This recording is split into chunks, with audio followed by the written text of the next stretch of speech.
Vamos retomar. Oi? Vamos retomar. Vamos tentar ser bem objetivos, que o tempo urge. Nosso tema é a responsabilidade histórica da Igreja, e eu quero falar da responsabilidade histórica da Igreja a partir da noção de pecado, que é uma noção, obviamente, que é muito cara para nós, que o tempo todo trabalhamos a lógica da salvação e da necessidade de salvação por causa do pecado. Eu me lembro que uma vez eu vi uma pichação e o camarada escreveu embaixo de uma mensagem cristã. E a mensagem cristã era só Jesus Cristo salva. E aí o camarada veio e pichou embaixo. Salva do quê? Não é? Então essa é a ideia que nós temos de pecado. E Romanos 3:23, ele nos diz exatamente isso. Todos pecaram e carecem da glória de Deus. Todos somos pecadores. E a gente tem de lembrar que pecaram, ou seja, está no passado e é universal. Não é todos pecamos, nem é todos pecaremos. Todos pecaram. Está no passado e é universal. Todos. E já aconteceu. Todos pecaram. E todos carecem da glória de Deus. E a palavra usada para pecar é a palavra errar o alvo. Significa hamartia, significa errar o alvo. Então, todos erraram o alvo. Está no passado e é universal. E o que isso significa? Que nós precisamos saber do que é que estamos falando. A maioria de nós trata o pecado como um desvio moral, a partir da relação entre o bem e o mal. A maioria de nós é assim. Inclusive, o pastor Arana estava falando do problema aqui do moralismo, que é o problema no Peru, na atividade evangélica, e que também é aqui no Brasil, a mesma coisa, porque a igreja brasileira trata o pecado como um desvio moral, a partir da relação entre o bem e o mal. Isso é bom, isso é ruim, isso é pecado, e pecado, então, é o que é ruim, é o que é moralmente ruim. Bom, é assim mesmo. Lá em Gênesis 2, 16, 17, está escrito: E o Senhor Deus lhe deu esta ordem: De toda árvore do jardim comerás livremente, mas da árvore do conhecimento do bem e do mal não comerás. Porque no dia em que dela comeres, certamente morrerás. Então, a maioria de nós trata o pecado como um desvio moral, a partir da relação entre o bem e o mal. E o uso do decálogo, muitas vezes, também é reduzido a isso. Não matarás, não dirás falso testemunho, por aí vai. Não cobiçarás, tratado como problemas morais. E para muita gente, a ideia pecado é quebrar a lei. Então, o pecado é um problema moral. Mas o texto sagrado diz, e o Senhor Deus lhe deu esta ordem: de toda a árvore do jardim comerás, livremente, mas da árvore do conhecimento do bem e do mal não comerás, porque no dia em que dela comeres, certamente morrerás. Ou seja, viver a partir da relação entre o bem e o mal, entre o certo e o errado, é o pecado.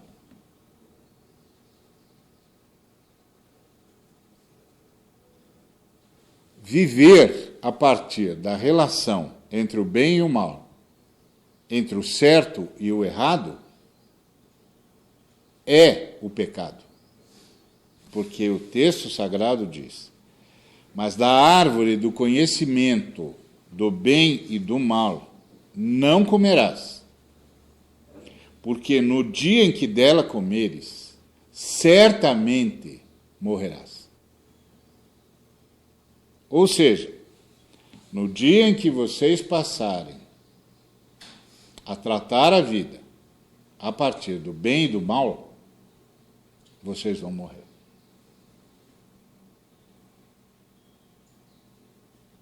No dia em que vocês decidirem dominar a diferença entre o bem e o mal, vocês vão morrer.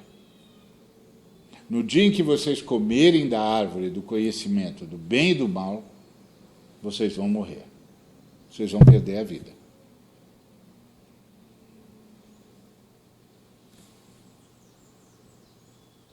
Às vezes eu vejo os irmãos falando como se morrer fosse uma outra forma de viver. E morrer não é uma outra forma de viver. Morrer é perder a vida. E nós perdemos mesmo. Nós perdemos a comunhão com Deus, nós perdemos a unidade entre nós perdemos a comunhão com o planeta Terra, nós entramos em estado de guerra, nós perdemos noção da nossa sexualidade, passamos a ter vergonha de nós mesmos e vergonha do outro. Nós perdemos a confiança em Deus, passamos a fugir de Deus. Nós perdemos a noção de família e perdemos a noção de humanidade. E entramos em crise de sexualidade.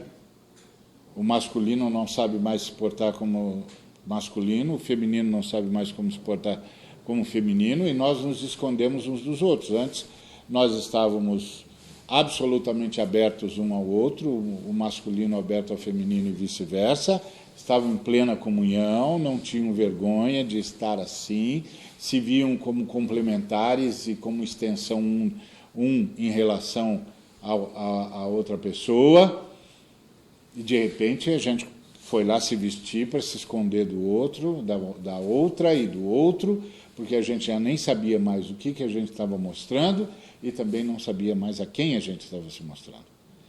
Isso significa que nós entramos numa disfunção, nós perdemos a nossa correlação de sexualidade, nós entramos num parafuso. Então, viver a partir da relação entre o bem e o mal, entre o certo e o errado, é o que a Bíblia chama de ter pecado. O que é ter pecado? É passar a viver a partir da relação entre o bem e o mal, entre o certo e o errado. É ter comido da árvore do conhecimento do bem e do mal. E aí? Por quê? Porque este é o caminho sob a morte. Porque o que estava em jogo lá no jardim era a vida e a morte. Você tinha a árvore da vida e a árvore da morte. E nós comemos do fruto da árvore da morte. E aí fomos expulsos para não comer do fruto da vida, da árvore da vida. Nós escolhemos a morte. Nós escolhemos perder a vida. E só fomos mantidos pelo sacrifício prévio. Porque é a lógica. Imagine que essa garrafa d'água nos representa, é toda a criação, e essa mesa representa a Trindade. A Bíblia nos diz que é na Trindade que nós vivemos, nos movemos e existimos. E aí, da Trindade nós nos extraviamos, não era mais para a gente estar existindo. Então a Trindade nos manteve aqui, mas nos manteve sob a morte.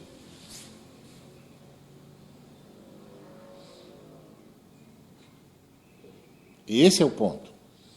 A Trindade nos manteve aqui, mas nos manteve sob a morte. Porque nós nos extraviamos. Então, é em Deus que nós vivemos, nos movemos e existimos. E todos, a uma, se extraviaram. Rompemos com Deus. Era para a gente ter deixado de existir. Não tem nada aqui. Mas nós fomos mantidos. Mas fomos mantidos sob a morte que nós escolhemos.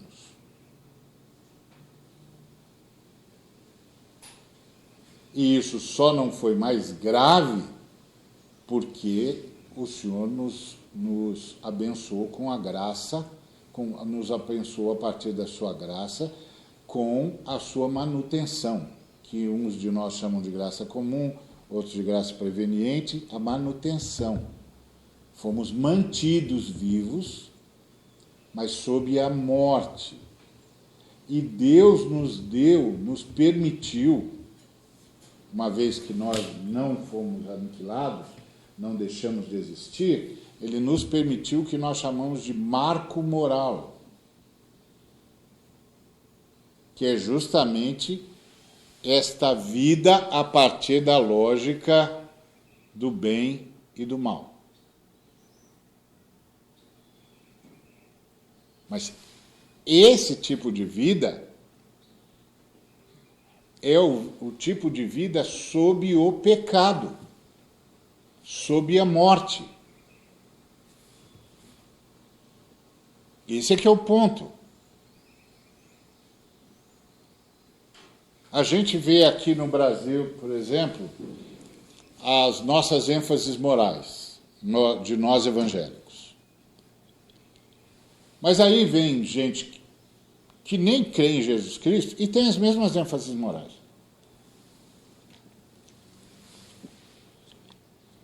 Inclusive fazem os mesmos protestos que nós. Por que é que eles precisam de Jesus Cristo? Eles têm as mesmas ênfases morais que nós temos.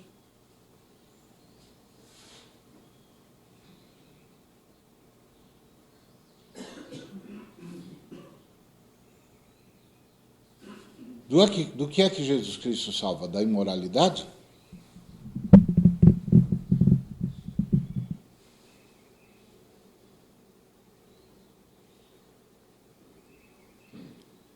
Esse é o caminho da morte.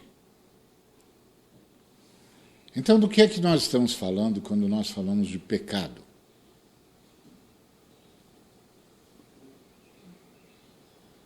Essa é a pergunta que nós temos de fazer.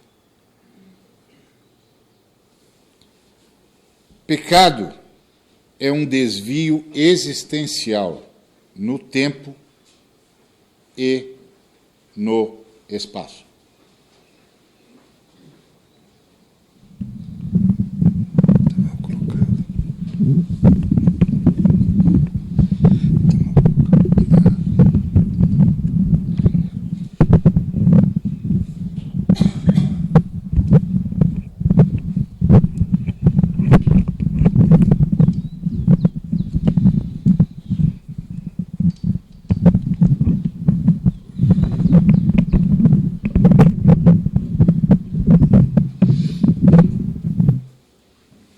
Pecado é um desvio existencial no tempo e no espaço.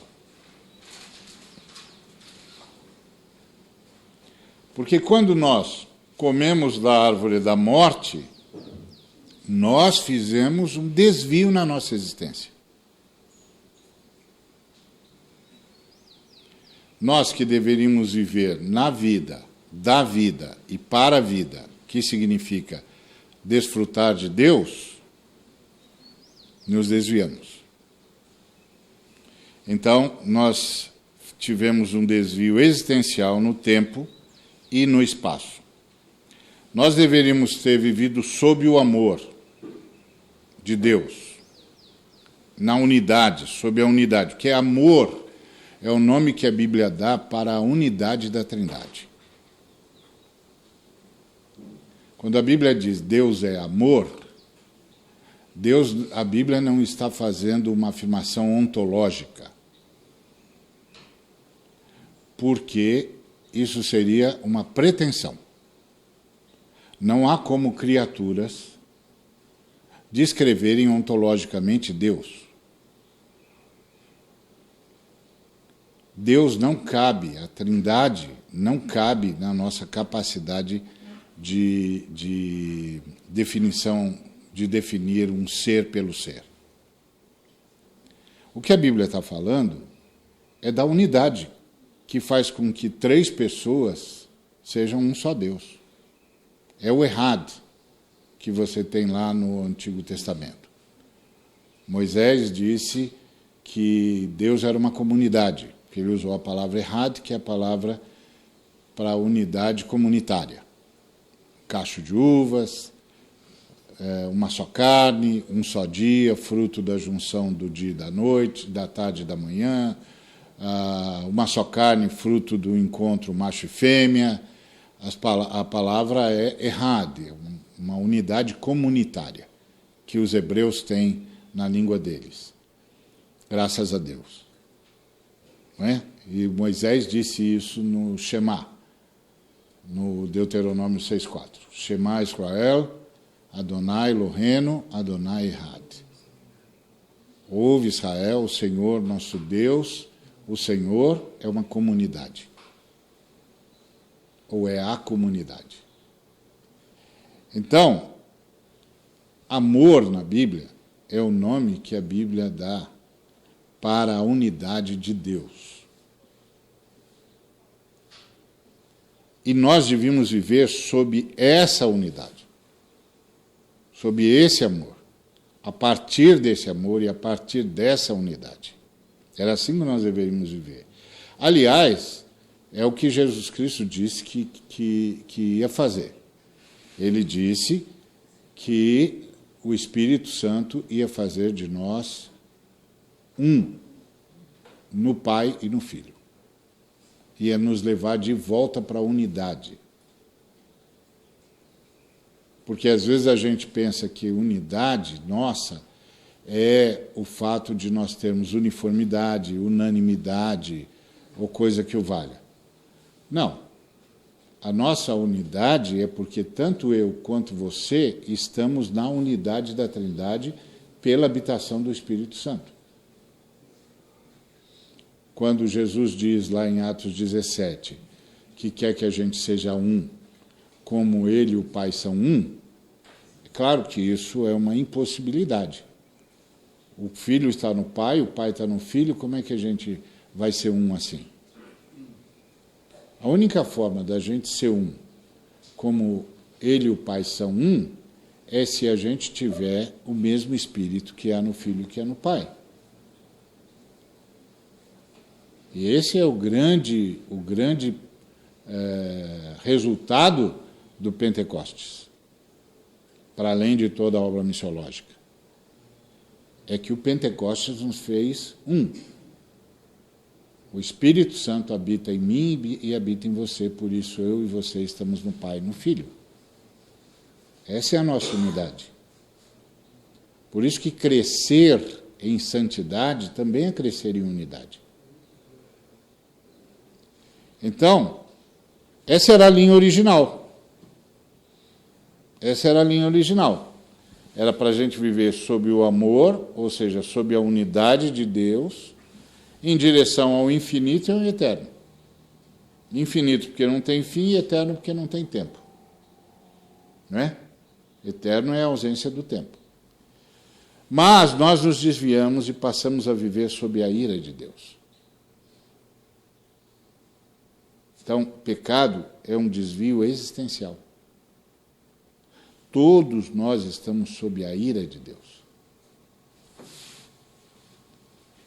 Eu penso que a doutrina da graça, que é muito cara e maravilhosa, fez a gente esquecer-se da ira de Deus.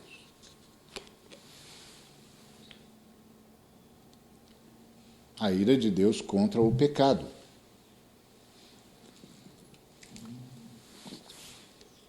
A ira de Deus em relação ao nosso desvio existencial.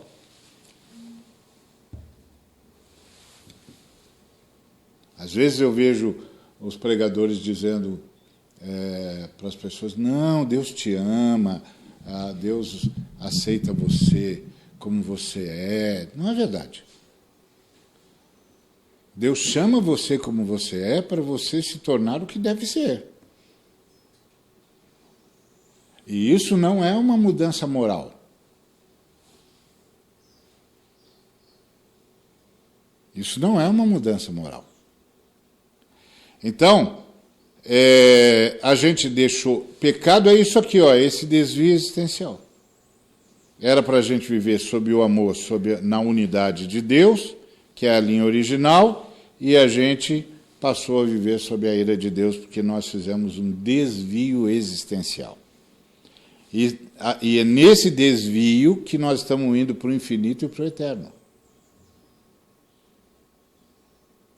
É nesse desvio que nós estamos indo para o infinito e para o eterno. Tem um bocado de irmão hoje que fica muito sem jeito e vai virando universalista. Porque ele não entende que nós estamos sob a ira de Deus indo para o infinito e eterno. E vamos ficar nesse caminho que é um caminho sob a ira de Deus. Que é o caminho da morte.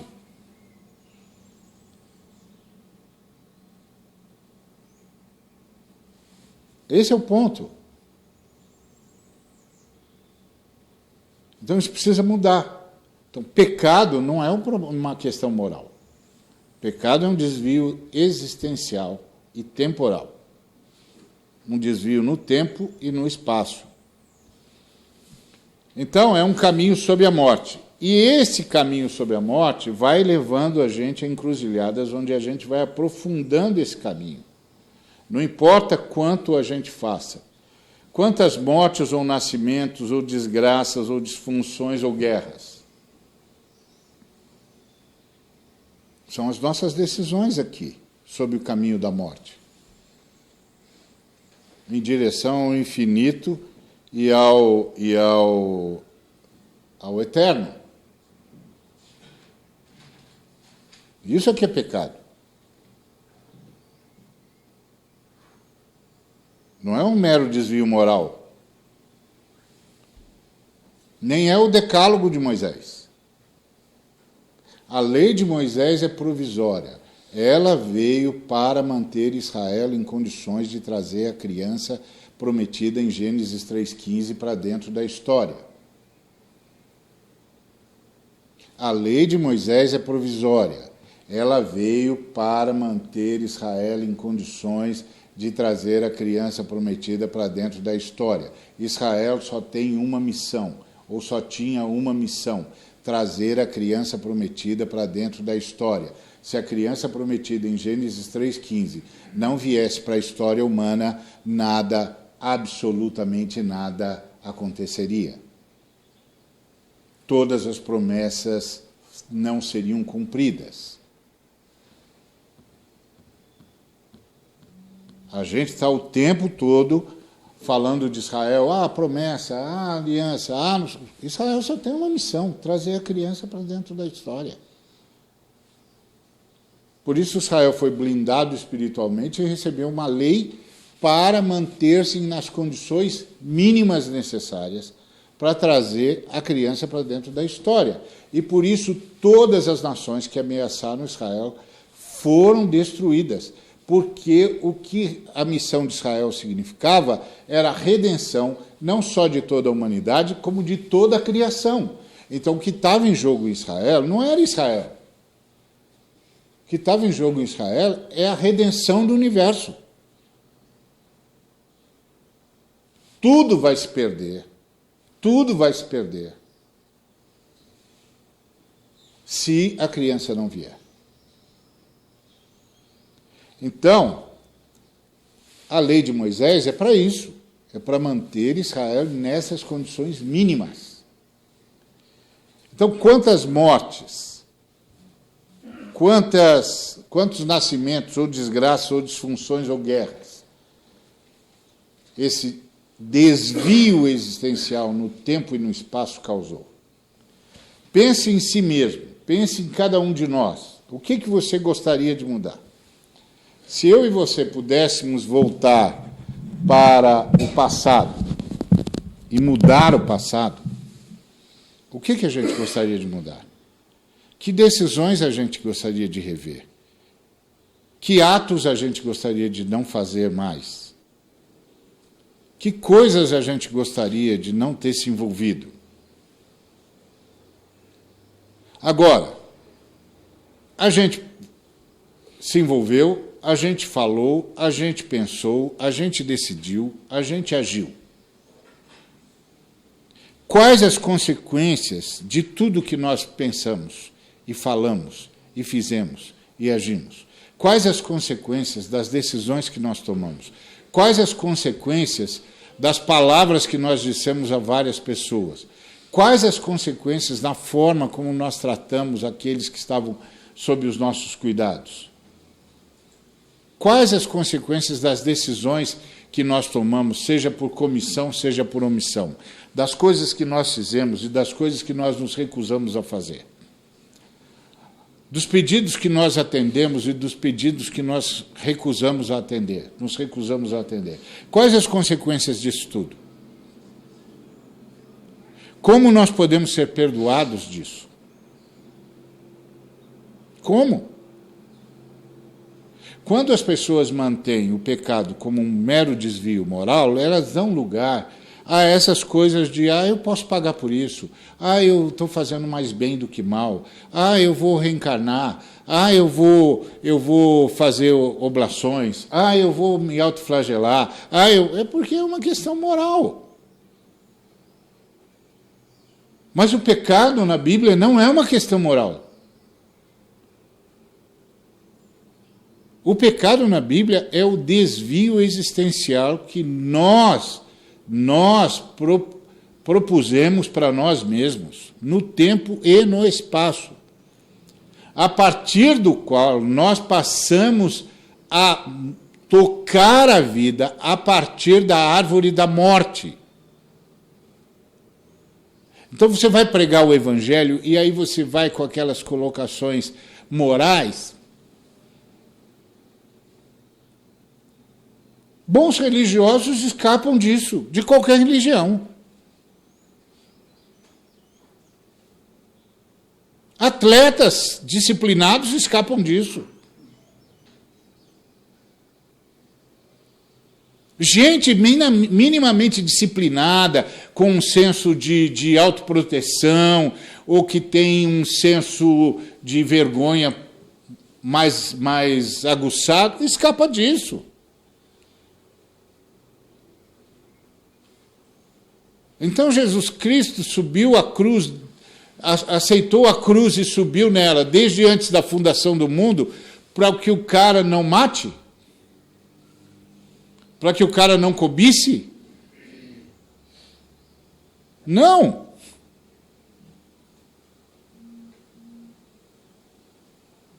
Não. Todas essas coisas são subproduto da morte. Inclusive, o bem que ele faz é morte. Senão, quando você chega perto de gente boazinha, você prega o quê? As pessoas não sabem mais o que pregar para gente boazinha. É por isso, inclusive, que nós não sabemos tratar com os ricos. Porque depois que a gente acreditou que a salvação dá riqueza, o que você fala para os ricos?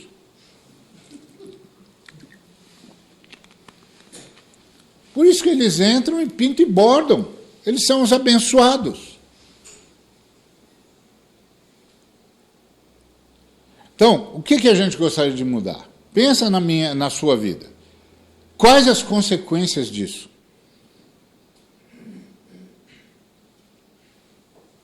Por decisões humanas, pessoas nasceram e pessoas deixaram de nascer. Pessoas viveram e pessoas morreram. Pessoas foram funcionais ou disfuncionais.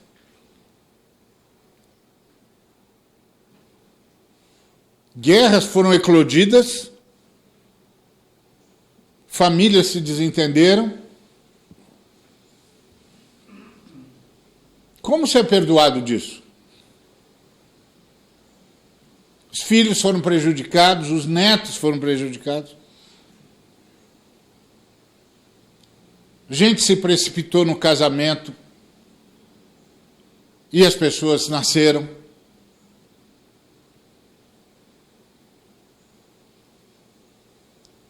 Como você é perdoado disso?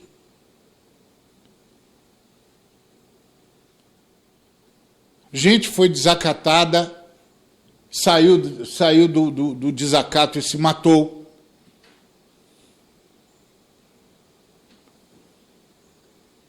Como a gente é perdoado disso?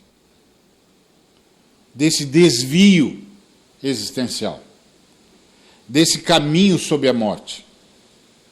Aí é que ecoa as Escrituras, porque pela graça sois salvos, mediante a fé. E isto não vem de vós, é dom de Deus, não de obras para que ninguém se glorie. O que a Bíblia está dizendo? Vocês não têm como escapar, ser perdoado disso que vocês fizeram. Vocês não têm como conquistar esse perdão. Vocês fizeram um desvio existencial. Por causa do desvio existencial de vocês, a terra se tornou maldita. Para começar. Como vocês podem ser... O que vocês podem fazer para serem perdoados por se tornarem a causa da maldição da terra? Por se tornarem os amaldiçoadores da terra. O que vocês podem fazer? Vamos supor que Deus permitisse à criação uma oração. A todas as criaturas que não fossem os seres humanos e os anjos. Deus permitisse uma oração. Certamente, eles diriam, Senhor, erradica o ser humano da face da terra. Erradica o ser humano, tira o ser humano daqui. Aniquila essa espécie. Eles não conseguem conviver com nada, nem consigo mesmos. Onde quer que eles passam, eles matam. Tudo que eles veem, eles destroem. Eles sujaram a água. Eles contaminaram o mar. Eles mataram espécies. Até não ter mais um espécime sequer daquela espécie. Eles contaminaram o chão. Eles transformaram florestas em desertos. Deus, faz um favor para a gente. Tira essa espécie da face da terra. Como que a gente vai ser perdoado disso? O que a gente faz para ser perdoado disso? O que a gente faz para ser perdoado de tudo o que decidimos a partir dos nossos interesses e que prejudicaram centenas de pessoas que nós não temos como catalogar mais?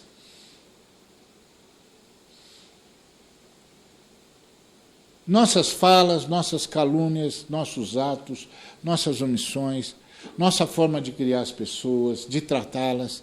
Como que a gente pode ser perdoado disso? Isso não é um desvio moral. Isso é um desvio existencial. Por isso que essa palavra de Efésios ecoa como um bálsamo vindo da eternidade. Pela graça sois salvos, mediante a fé. E isto não vem de vocês. É um presente de Deus.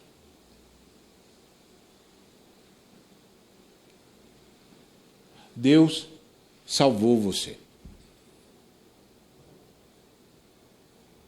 É um presente de Deus. Não vem de vocês. Não vem de nem nada que vocês possam fazer, de nenhuma obra. Nenhum de vocês nunca, jamais vai poder bater no peito e dizer eu fiz por merecer. É só você pensar nas consequências, nesses nós que são as nossas decisões. Quantas mortes esses nós causaram? Quantos nascimentos? Quantas desgraças? Quantas disfunções? Quantas guerras? Isso é um desvio existencial. Deixamos de viver na vida para viver sob a morte. E a gente não precisa ir longe, basta analisar as nossas próprias decisões, nossas próprias omissões, nossas palavras e nossos pensamentos e sentimentos que ecoam no mundo espiritual. Porque se não tivesse mundo espiritual, você podia guardar os sentimentos e as emoções e os pensamentos. Mas tem mundo espiritual. Tem seres caídos que se aproveitam da forma como pensamos, dos sentimentos que nós nutrimos, das palavras que nós falamos. Então, quanto custa isso? Então, eu vejo os crentes falando do pecado como um desvio moral e fico pensando, não é possível. Um desvio moral não custaria a vida de uma das pessoas da Trindade.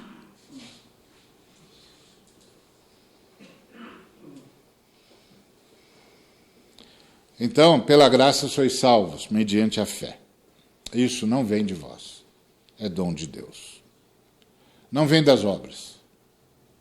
Nenhum de vocês, nunca, nenhum de nós, nunca vai poder bater no peito e dizer eu fiz por merecer. E agora? O texto continua. Somos feitura dele, criados em Cristo Jesus para as boas obras, as quais Deus de antemão preparou para que andássemos nelas. Então, essas obras que Deus preparou de antemão não são as boas obras num corte de bem e de mal. Essas boas obras que Deus preparou para que andássemos nelas são as que estão no caminho original.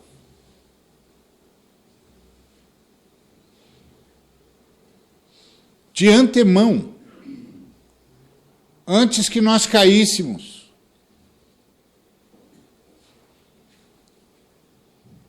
Antes que nós tivéssemos o desafio existencial. Então, uma das coisas que eu vejo muita gente que entende que a missão é integral, como os nossos mestres nos ensinaram, é que eles pipocam no fato de que eles não entendem o pecado. Então eles acham que é uma coisinha de ONG.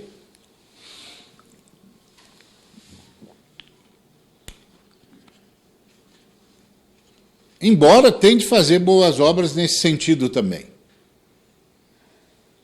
Mas essas boas obras que Deus preparou para que andássemos nelas são outra coisa. Outra coisa. Não é apenas que a gente vai ajudar os pobres e os necessitados. A gente vai ajudar os pobres e os necessitados. Mas ajudar os pobres e os necessitados é mantê-los pobres e necessitados.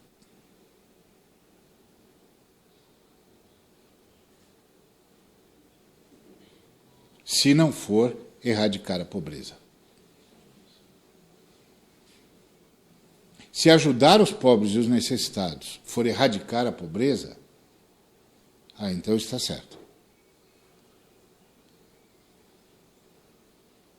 Se ajudar os pobres e os necessitados é fazer filantropia, tá bom. Mas essas não são as boas obras que Deus preparou de antemão para que andássemos nelas. Isso é igual às boas obras dos caras que acreditam em reencarnação. Eles podem fazer boas obras, mas só podem fazer assistencialismo. Porque se eles fizerem desenvolvimento comunitário, por exemplo, eles mudam a condição do sujeito. Se eles mudarem a condição do sujeito, eles mudam o karma do sujeito. Se eles mudarem o karma do sujeito, o sujeito não consegue pagar o que deve.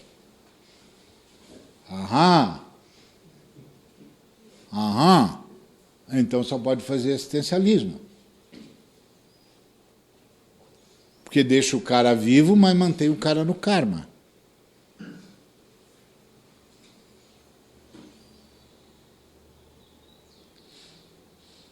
Eu sou protestante, eu não sou romano.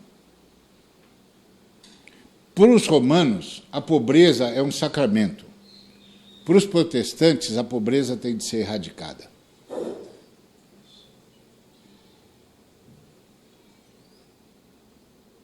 Esse é outro problema na nossa educação teológica, que a professora Regina está tentando salvar aqui no Brasil. O cara não sabe nem a diferença entre nós e os romanos.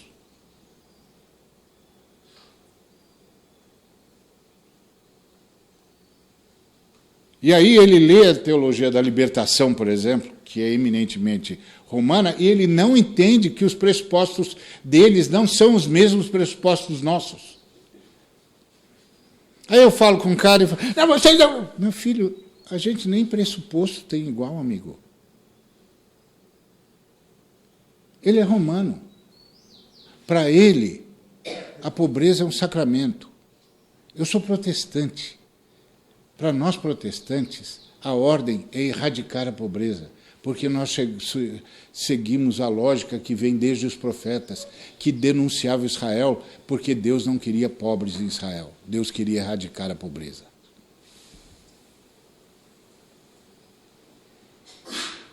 Então, o que são essas boas obras? Refeitos em Cristo, em quem fomos colocados, vivemos para estancar o caminho sob a morte, que se manifesta na maldade, que é instrumento da injustiça. Refeitos em Cristo, em quem fomos colocados, porque isso significa salvação, mudar de matriz. A gente estava no primeiro Adão, agora a gente está no último Adão, como diz Paulo aos Coríntios. Então, Jesus, o último Adão, é o Filho do homem. Ou seja, ele é uma nova matriz para a humanidade. Por isso que o termo Filho do homem aparece nos evangelhos 78 vezes, majoritariamente nos lábios de Jesus, que não estava falando que era o Filho do homem para dar um elogio para nós, mas para dizer que a humanidade tinha uma nova matriz. Porque a velha matriz cometeu um desvio existencial.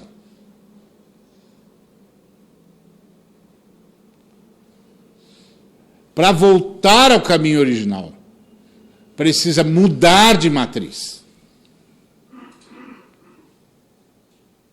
Refeitos em Cristo. Vocês sabem que a palavra que está lá é a mesma palavra usada para poema, e aí o texto diz que nós somos feitura em Cristo. Então a gente está sendo refeito, reescrito a partir de Cristo.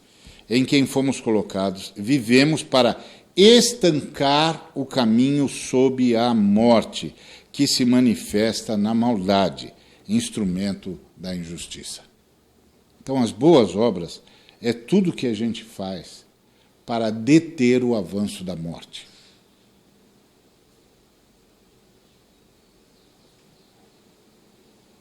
E que Deus preparou para a gente de antemão, que era para a gente viver plenamente em estado de vida.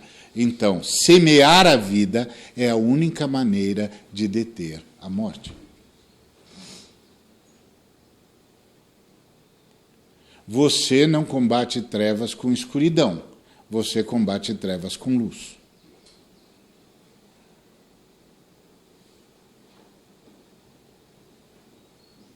Senão é mais do mesmo.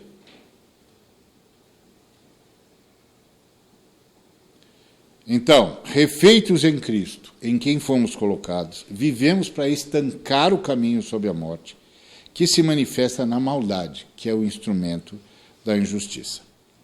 Então, voltamos para o caminho original. Sob o amor, sob a unidade de Deus agora, estamos caminhando para o infinito e para o eterno. É o nosso retorno, e é a partir do nosso retorno que nós passamos, então, a deter o avanço da morte. E nós detemos o avanço da morte semeando vida. Isso são as boas obras que Deus de antemão preparou para que andássemos nelas. Elas não são boas obras de cunho moral, ainda que resvalem nessa lógica inevitavelmente.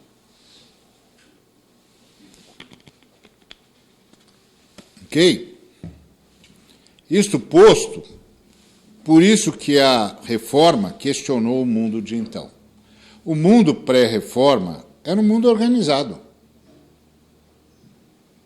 Você tinha a igreja, a coroa, a nobreza e os vassalos. O mundo estava organizado.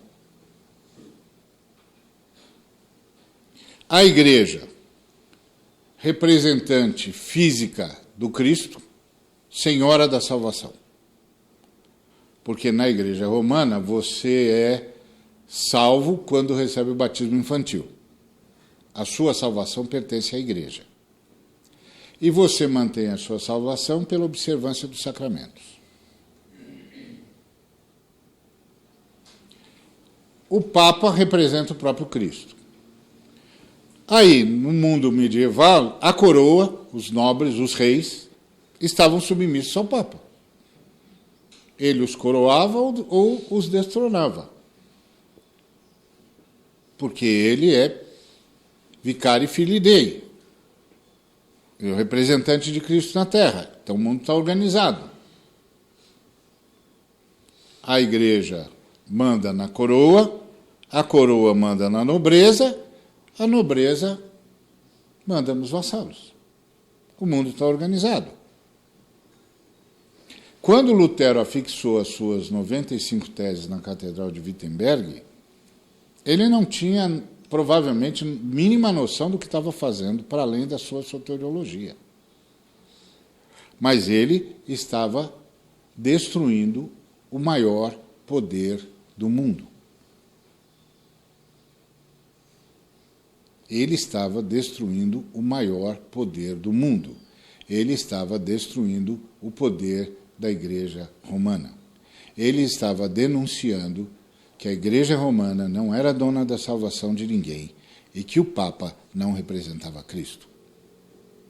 Mas ele não estava só destruindo o maior, derrubando o maior poder do mundo, ele estava destruindo a ordem estabelecida. Ele estava mudando o mundo.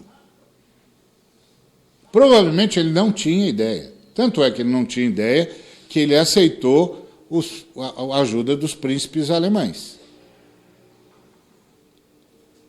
Sem se dar conta de que ele estava sendo ajudado pelos caras que ele ajudaria a destruir. Que os princípios que eles semearam, que ele semeou, poria fim. Ele ia acabar com tudo aquilo. A Igreja Romana tinha morrido como única porta-voz de Deus, como senhora da salvação, como representante de Cristo.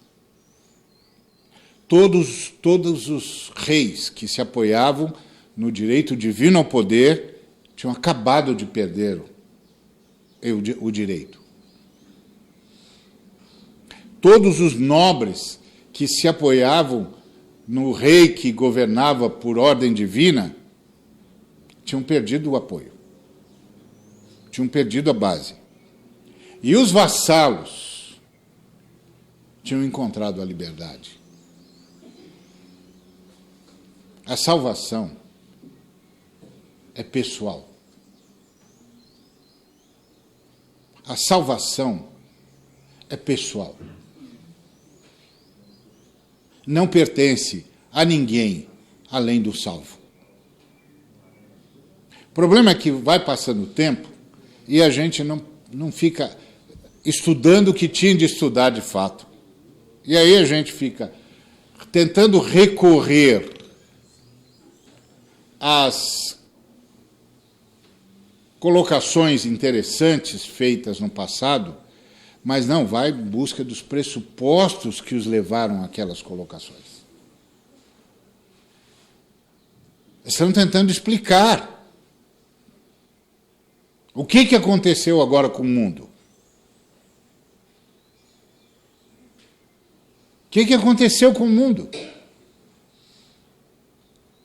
Quando Calvino dedica as suas institutas ao rei Francisco, o que ele está tentando fazer? Ele está tentando dizer ao rei, calma, calma, calma, calma. Não dá para ter calma, amigo. O seu amigo lá na Alemanha destruiu tudo.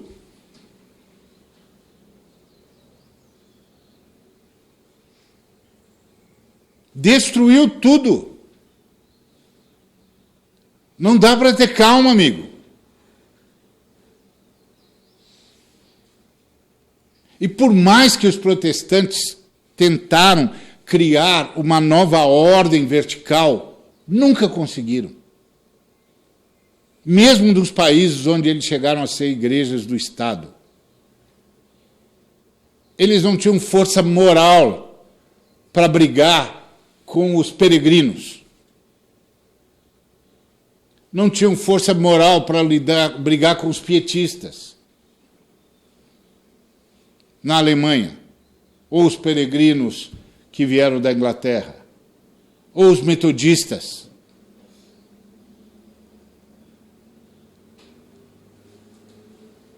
Como? Vai brigar baseado em que teologia? O alemão destruiu tudo.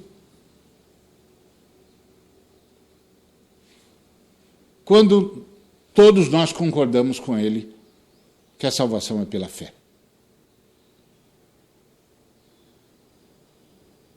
Acabou. Fé é uma coisa que você tem ou não tem. Acabou. Então, o que a reforma propôs? Democracia, igualdade e justiça. Aquela ordem não existe mais. Por isso a democracia cresceu em solo protestante. Mas não consegue crescer em solo romano. É a desdita da América Latina. Nossas democracias não se sustentam.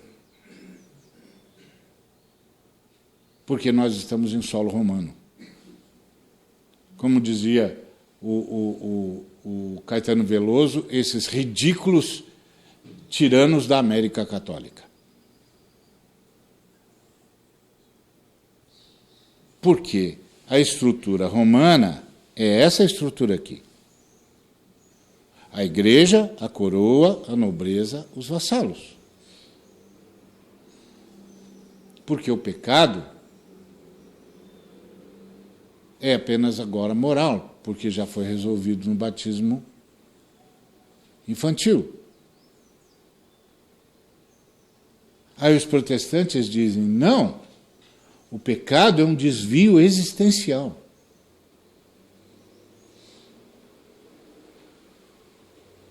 E ele não se resolve com o batismo. O batismo ou assinala que isso foi resolvido na vida do camarada, ou não significa nada. Com isso eu não estou indo contra o período do batismo, porque os protestantes que praticam o período do batismo fazem questão da confirmação. Eles sabem. Filho, isso não vai resolver sua vida. Isso aqui não é a igreja romana. Não estou resolvendo a sua vida. Estou chamando você para dentro da proteção do pacto, mas não estou resolvendo a sua vida. Você tem de ter um encontro pessoal com o Senhor ou esquece. Esse rito não significa nada. Então, por isso a Reforma questionou o mundo de então e propôs a democracia, a igualdade e a justiça, que vingou em solo protestante, mas não vinga em solo romano. E se os protestantes e os evangélicos não souberem sobre o pecado, que o pecado é um desvio existencial e não um desvio moral, eles vão cair na mesma esparrela romana. Aqui os romanos condenaram o mundo. E eles condenaram o mundo à prática da escravidão.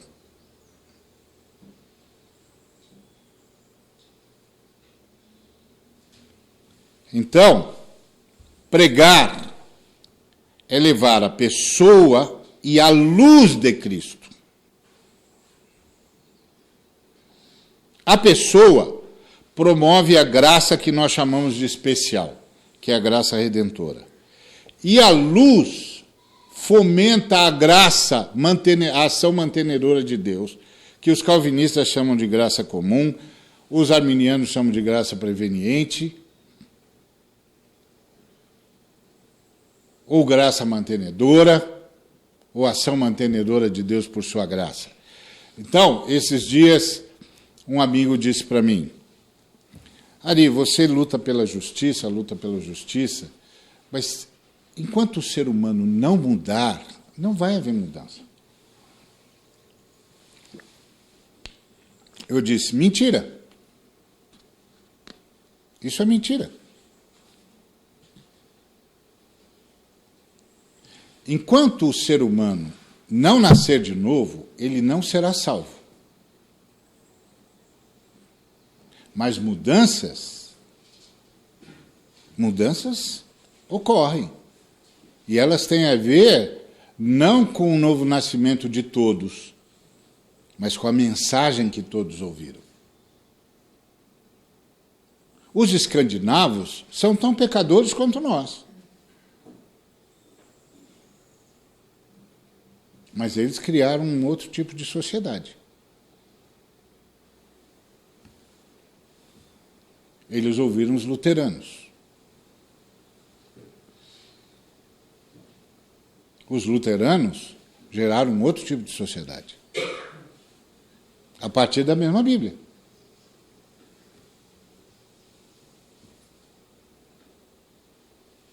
Por quê? Porque, quando eu apresento a pessoa de Cristo, algumas pessoas, ou muitas pessoas, terão fé que salva. Mas, juntamente com a pessoa de Cristo, eu levo a luz de Cristo. A luz de Cristo fomenta a graça comum pela qual Deus mantém a sociedade minimamente sadia.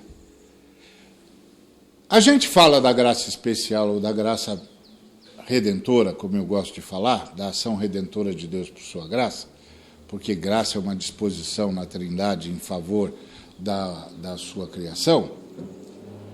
A gente fala da graça, da ação redentora da graça, e fala muito bem. É o poder de Deus para a salvação de todo aquele que crê. E a ação mantenedora da sociedade que nós chamamos de graça comum, que impede que a desgraceira do diabo tome conta da sociedade e que impede que todo mundo seja gadareno, é poder de quem?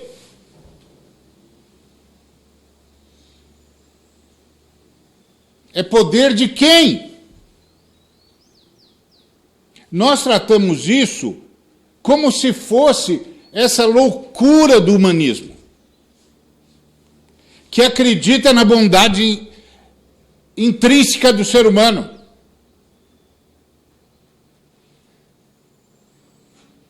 Não existe bondade intrínseca do ser humano. Existe a ação mantenedora da humanidade operada por Deus por causa da sua graça. E quando você leva a luz de Cristo fomenta a ação mantenedora de Deus por sua graça. É isso que explica sociedades que mudaram. Nem todo mundo nasceu de novo. Mas a presença da verdadeira mensagem, da luz de Cristo, começou a iluminar tudo. O Maurício falou aqui do Sati, que o Guilherme Carey levou os indianos a rejeitar, que é aquela prática de matar a viúva com o marido quando ele era cremado. Ele morto e ela viva, sob o mesmo fogo. Imagina a crueldade disso. O Guilherme Carey iluminou a Índia de tal maneira que nem todos os indianos se converteram, é óbvio, ululante, a gente continua mandando missionários para lá. Mas as viúvas pararam de morrer.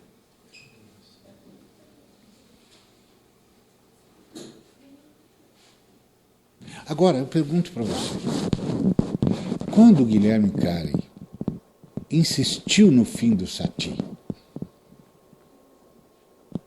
que poder moveu os indianos a aceitar a voz daquele estrangeiro?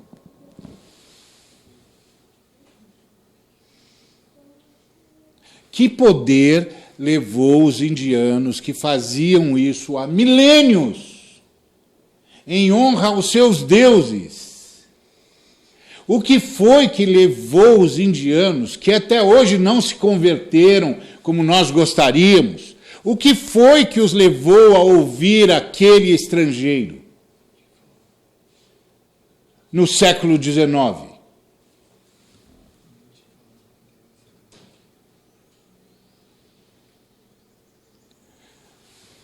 Nós não sabemos o poder do Evangelho, porque nós reduzimos o Evangelho ao intimismo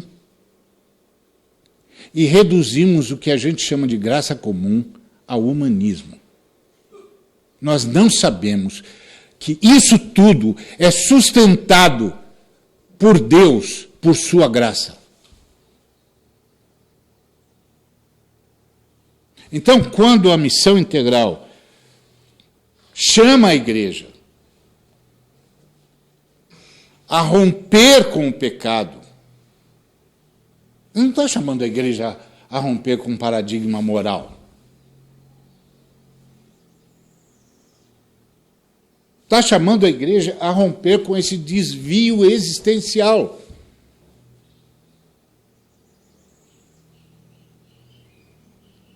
É por isso que a nossa igreja não tem fibra para resistir à imoralidade. Não essa imoralidade tosca, a imoralidade da opressão, a imoralidade da escravidão, a imoralidade da violação das mulheres, da violência às mulheres, do feminicídio, a imoralidade da violação das crianças. A igreja está perdida nisso. Sabe por quê? Porque a igreja nem sabe o que é pecado.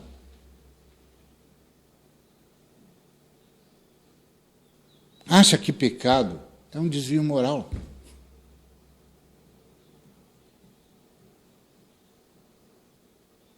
E o pecado é um desvio existencial.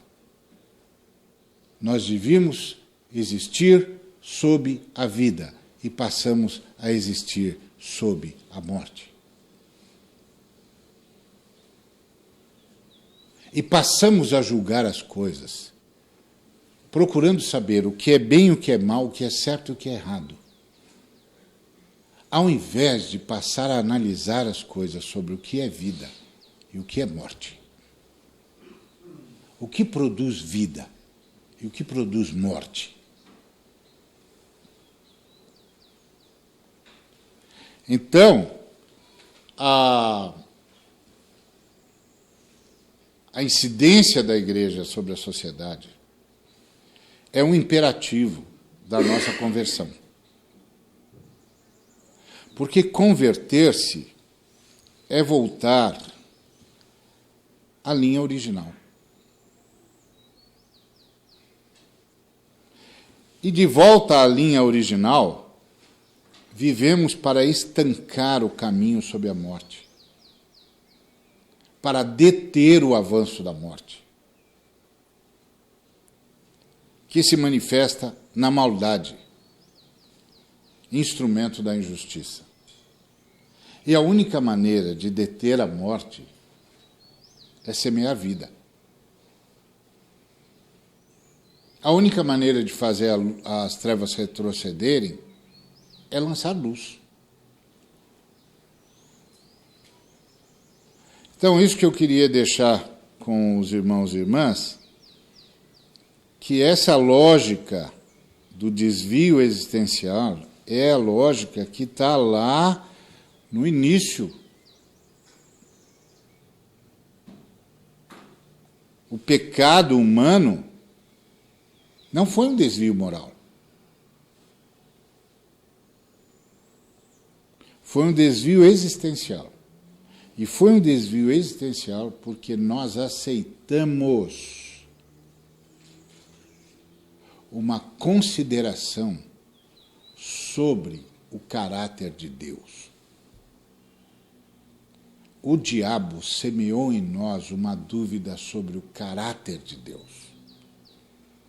Ele disse: Deus não quer que vocês sejam como Ele. Deus é um egoísta. Deus não quer que vocês saibam discernir como Ele o bem e o mal. Porque o dia que vocês souberem discernir o bem e o mal, vocês não vão precisar mais dele. Vocês serão livres de fato. Ele está mantendo vocês prisioneiros. E nós aceitamos aquela consideração sobre o caráter de Deus.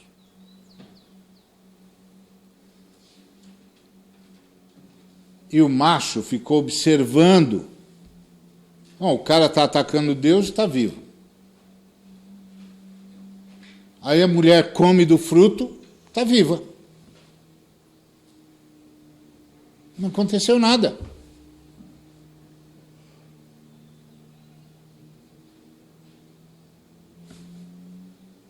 E agora? Aí, a matriz humana come do fruto.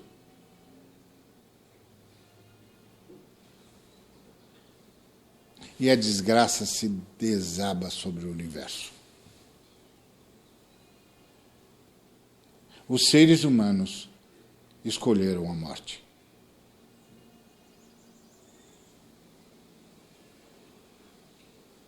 O universo se tornou maldito.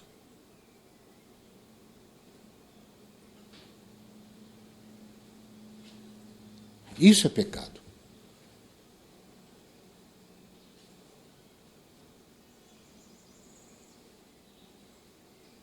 A partir daí, começa essa loucura aqui, ó, o caminho sobre a morte. É morte, desgraça, disfunção, nascimentos que não deveriam ter acontecido, mortes que não deveriam ter acontecido, disfunções que não precisavam ter acontecido, guerras que não deveriam ter sido propagadas. É desgraça. Isso é pecado.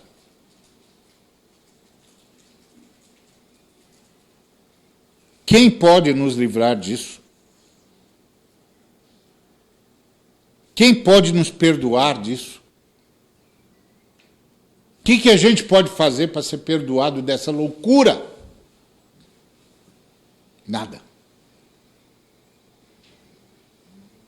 Por isso que a voz de Deus, através do apóstolo, é extraordinária. É o bálsamo do universo. Pela graça sois salvos. Mediante a fé. E isso não veio de vocês. É um presente de Deus. Não tem nada com o que vocês possam ou não fazer, porque vocês não podem fazer.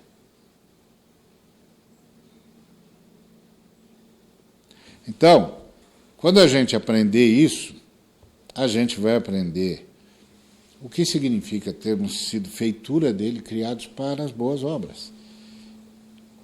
E que isso significa lutar contra a morte. E que a gente leva o Cristo e a sua luz. Porque o Evangelho é o poder de Deus para a salvação de todo aquele que crê.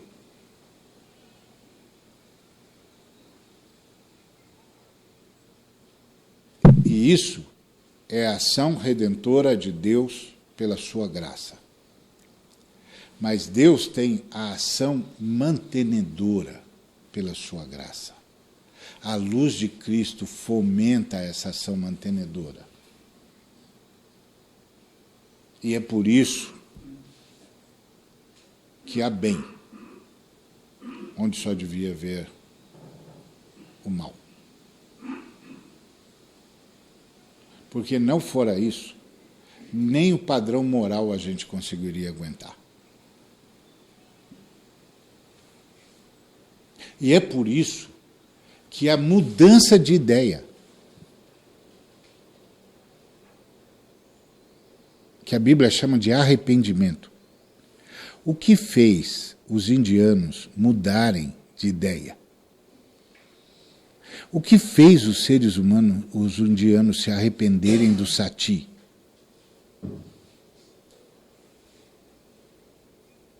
Quem estava por detrás das palavras daquele estrangeiro?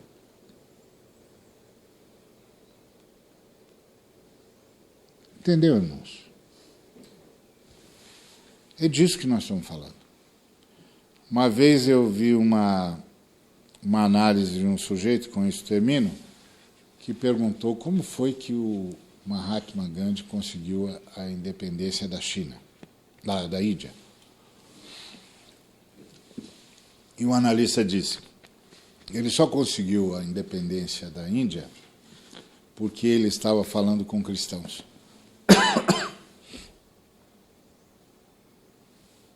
Se ele estivesse falando com pagãos, eles teriam ido lá e dado um tiro na cabeça dele e pronto.